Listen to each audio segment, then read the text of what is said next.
দোয়াটা কি?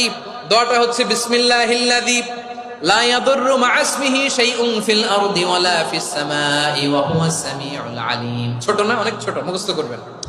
বিসমিল্লাহিল্লাযী লা ইয়াদুররু মা ইসমিহি শাইউন ফিল আরদি ওয়ালা ফিস সামা। ওই আল্লাহর নাম নিচ্ছি যে আল্লাহর নামের বরকতে আকাশ জমিনের কোনো কিছু কারো কোনো ক্ষতি সাধন করতে পারে না। তিনি সর্বশ্রোতা, সর্বজ্ঞ। সুবহানাল্লাহ পড়েন, পড়বেন এই দোয়াটা, বিসমিল্লাহিল্লাযী লা ইয়াদুররু মা ইসমিহি শাইউন ফিল আরদি ওয়ালা ফিস সামাই ওয়া হুয়াস সামিউল আলিম।